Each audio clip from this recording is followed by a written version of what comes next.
What's up, everybody? This is Masada from CycleKit.com. I'm here to show you another new feature in the new MPC 2.0 update. Today we're going to be talking about the new step sequencer functions. How you get to step sequencer on MPCX, you just press the step sequencer.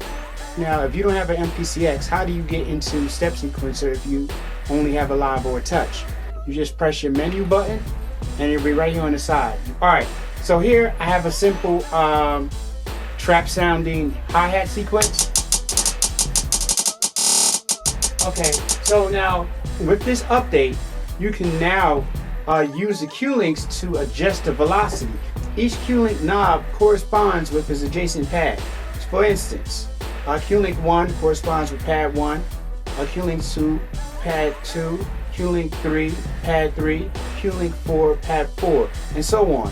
And it'll match. So if you was to press this sound here, you'll turn this Q-link here. You want to touch the first one, you press the first one. Anytime there's recorded data, the OLED screen on your Q-link will indicate it. This is how we know which knob we're affecting. Alright, so as we can see, we have something here on the first downbeat here. Alright, so that's the velocity, so we'll adjust that. We'll adjust this one here, and we'll adjust this last one here. And we'll just adjust all of these. Now the purpose of this would be to, to have a little bit more natural velocity, or a more humanized velocity in your drums, your hi-hats, or whatever. And that's how I'm going to use it, as opposed to using a fixed velocity, which would sound kind of robotic. And because the Q-links are already indicated with the levels, it makes it, you don't even have to think about it. You just go right to it and touch it.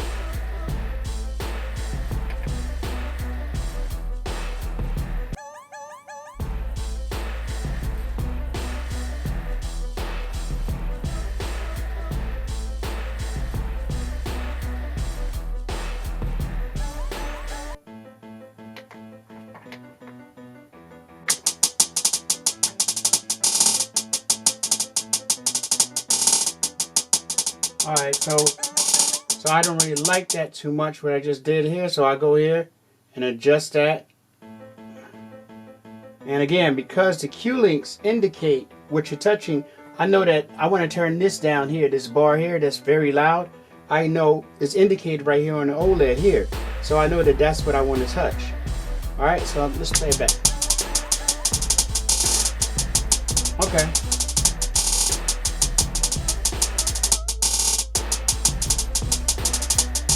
And also another new feature that was added to the step sequencer is you can now hold shift and select a pad while you're inside of the step edit, and that'll allow you to select the next sound for you to sequence inside the step sequencer. Alright guys, I'm out.